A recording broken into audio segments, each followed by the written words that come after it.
Yalo, yalo. Wena uyangizulisa. Except referred to this is the Dimple Drama, your boyfriend's homie. At least you know where he's at if it's not with you. So today we're mixing it up a bit. Because technology and because we can, we're gonna do it a bit different, right? We are in different locations, so we decided to do a virtual interview. And today I'm interviewing Dr. Masenya. Yes, you heard me right. We are interviewing a real doctor today. She's witty. She's all about life. She's got a blog called Read.Run.Travel. And as it says itself, she loves to read, she loves to run, and she loves to travel. She's been, to crazy places in the world, but I'll let her tell you more about it. Check it out. When I wake up in the morning, I'm thinking of you. Hi, hello. In case you don't know, you are about to join me for a glass of wine this evening. So if I were you, I'd go grab myself my own. I've chosen the Sauvignon Blanc because it's light, it's crisp, it's elegant, and it has this sweet tropical scent. Love it. Have you ever listened to those wine connoisseurs criticizing or critiquing wine and saying things like it has the scent of freshly cut glass, and you're like,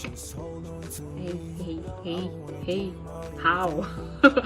That's how I feel most of the time. Anyway, if we have not met before, chances are we have not. My name is Loretta, my name is Masenya. I am X number of years old, it does not matter. Like, why am I even adding that? But I was born in Read.Run.Travel. Read.Run.Travel is a village that is about 40 to 30 kilometers outside of Polokwane. Polokwane is the capital of Limpopo province, which is in South Africa. We do not require passports to travel to other parts of. I'm actually tired of that. We have been through so much with the people of Limpopo. We've been answering some weird questions. So now, when the Minister of Health releases coronavirus statistics at the end of the day, right, for South Africa, they include people from Limpopo. We are under lockdown together. We are in the country. We are South African. Just in case somebody else is still confused. I'm a medical doctor by profession, working in the mental health care space, and it's been interesting working as a doctor during coronavirus times.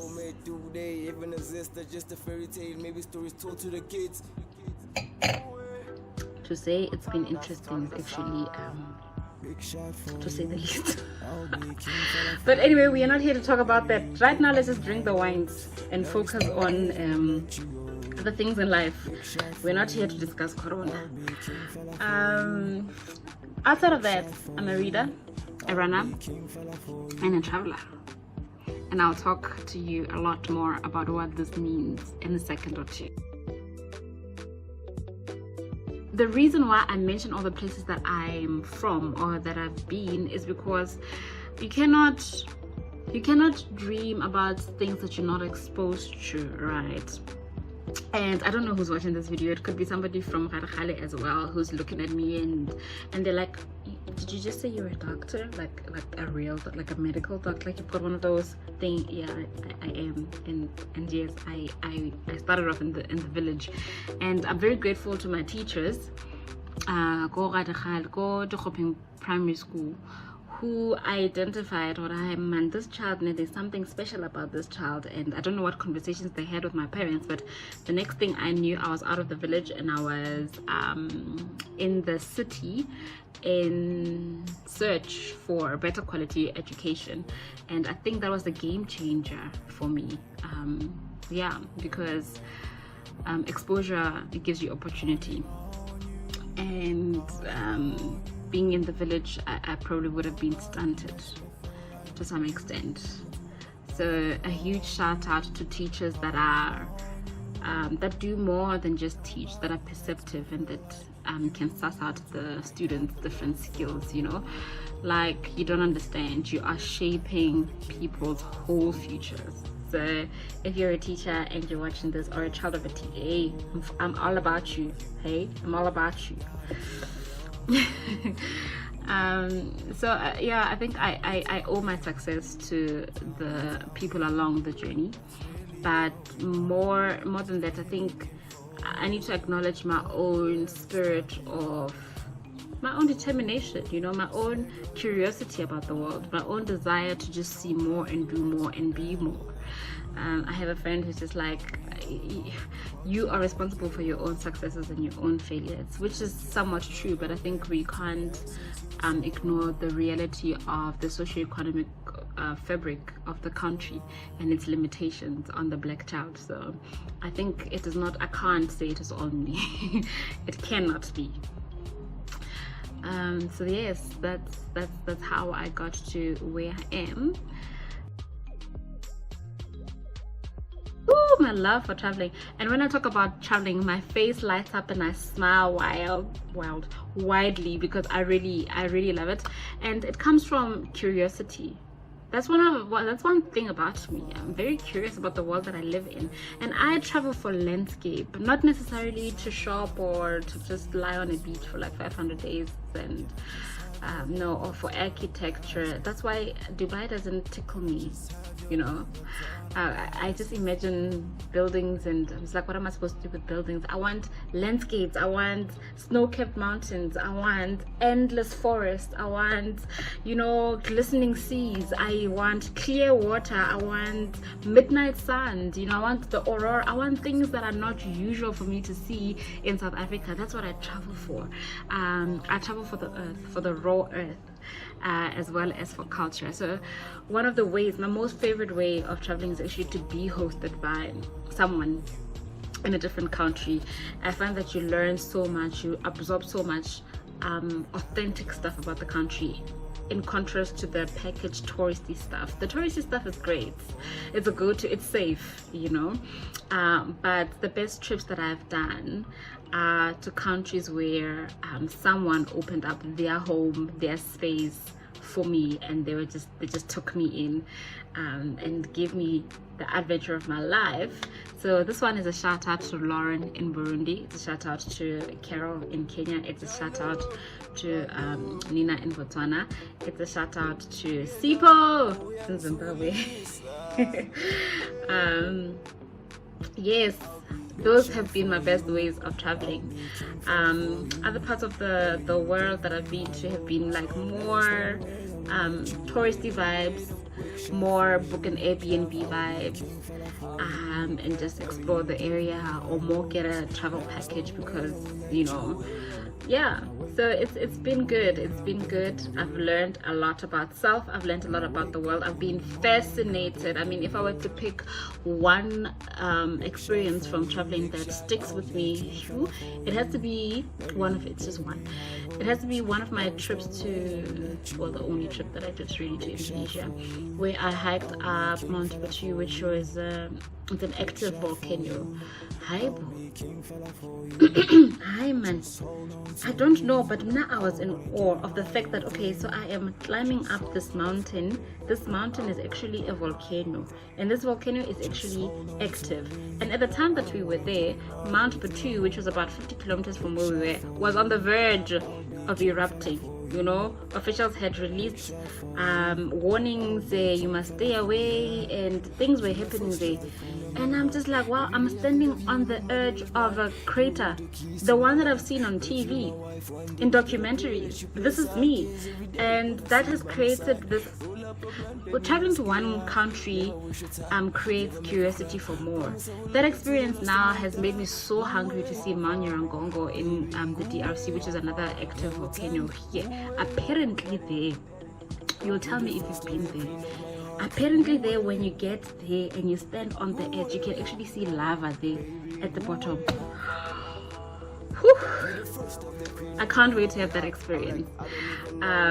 Yes, so that's, I love traveling for the landscape, for the raw earth, just getting to know all the different faces and facets of the earth, and being within the, I hike a lot when I travel. I think every single country that I go to, I try to climb a mountain. Also for the view, as you can tell, I like nature. Yeah, it's not too difficult to tell, right? Yeah. So if you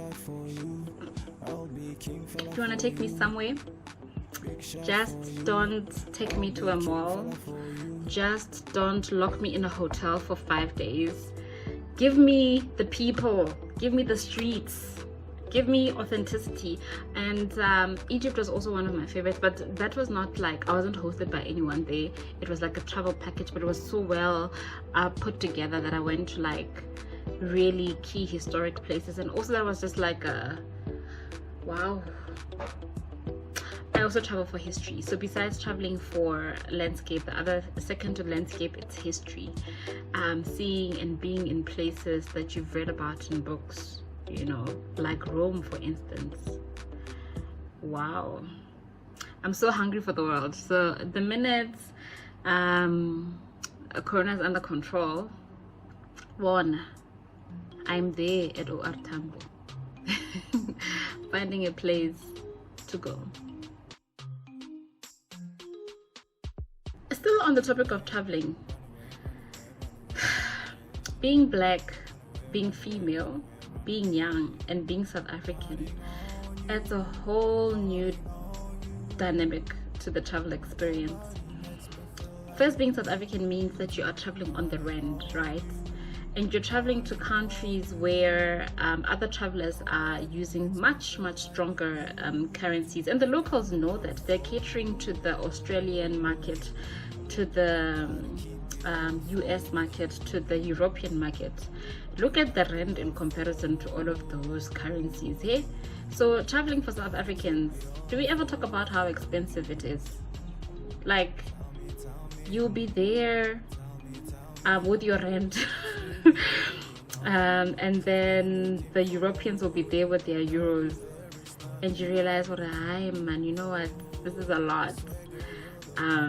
It's a lot. So that's one challenge, the fact that currencies are not the same, and it costs more for me, who comes from a developing country, to have the same experience as somebody who comes from a European country. So that sucks. It's expensive.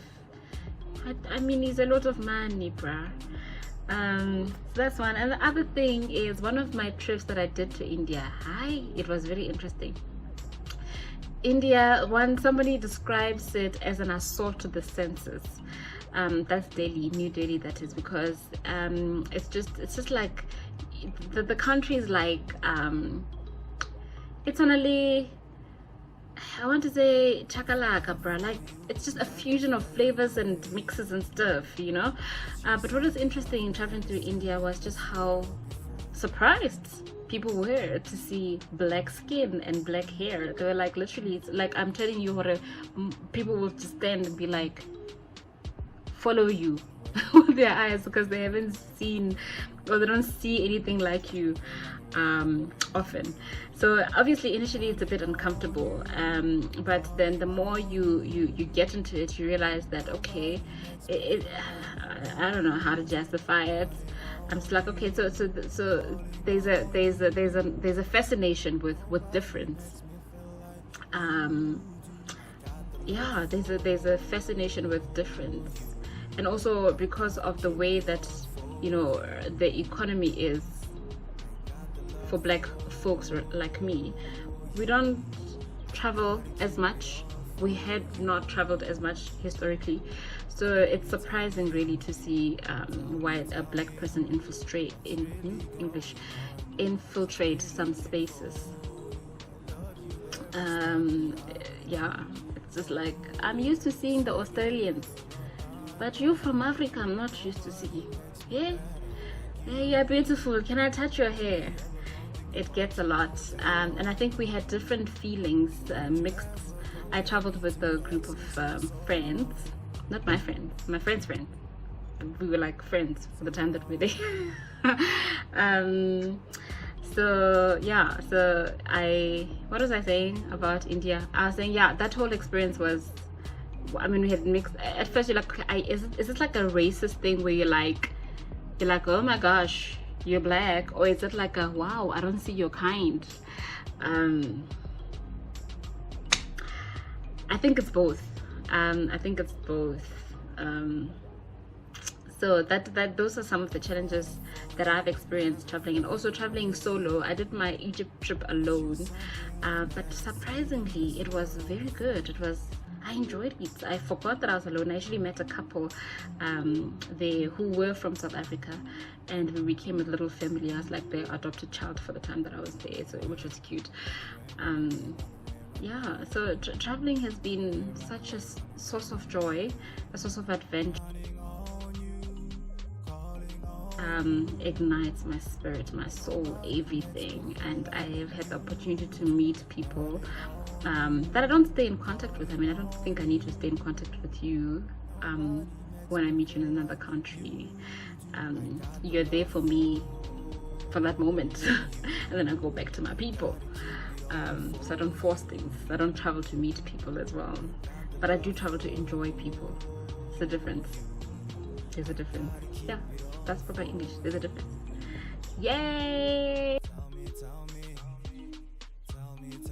You know, working as a medical professional, working as a doctor, you're exposed to so much about the human condition, the reality of just existing as a human being, and you're privileged as well with so much information that is not privy to public knowledge for most people. So I've got a different view of humanity than I would if I were not a healthcare professional. And one of the things that burden me is just seeing the cycle of poverty repeating itself in black people, and it saddens me, you know. Seeing unplanned, unwanted pregnancies, seeing crime and the use of the abuse of substances and stuff. So these things make me sad, and they make me want to change that narrative. They make me want to contribute to that narrative. And one of the things that I've done is I have joined the Trek for Mandela Foundation, and the plan was to coronavirus. The plan was to hike up Kilimanjaro, the highest mountain in Africa, to raise funds for Caring for Girls, which is an initiative that empowers young school-going girls with sanitary towels so that they don't miss a day of school. And I identify with that because, first, of course, because of the value of education, but also just the value of reproductive health education for young girls. I think having a child, an unwanted child, changes the trajectory of your whole life. So if I can contribute in whatever way to shifting that sort of trajectory for someone, I think I would have done a lot, because it pains me all the time, because there's the unplanned pregnancy on one hand, but then there's also the mental strain of parenting a child for somebody that's not prepared, and this all is transferred to the child, and then there are issues around the child as a child. Like, it's a lot. I'm not saying that every child and every unplanned pregnancy turns out into gloom. No, that's not the case. That's not the case for every story, but I think that if unwanted situations can be prevented, they should. That's one thing that, as you can tell as I talk about it, it really touches my heart at the core. So that's what I'm into. If you want to connect with me, you can through my YouTube channel. Jokes. Jokes. But I am on Instagram. My handle is @I_found_me. But I mean, you can just look for me with my name, Read.Run.Travel Masenya. I've got two accounts there. There's a professional account, Dr. Read.Run.Travel Masenya, and then there's the I Found Me account, where I can just be ratchet there. I haven't posted anything in a long time because I've been busy with the books. Lifelong learning. Chose this path to be a doctor. Can't stop reading so that you are safe in my hands. That is. And outside of that, you can always drop me an email at dr.leratomasenya@gmail.com, and we can discuss whatever it is that you want to discuss that you think is important. I've got a blog as well, Read.Run.Travel. Do visit it. But more than visit it, do contribute an article if you are into reading, into running, into traveling. So the idea behind the website is to create content. The idea behind the website is for it to be sort of like an information database for people who like to read, who like to run, who like to travel. So if you fit that criteria and you've traveled somewhere and you want to talk about it and you need a space to share your travels, then do drop me an email on read.run.travel.sa@gmail.com. You got it right. I hope my inbox will be flooding from now on. It's been good chatting to you. Didn't even touch my wine for a second, but you know what, it's fine. I'm gonna finish it behind the scenes. Bye bye.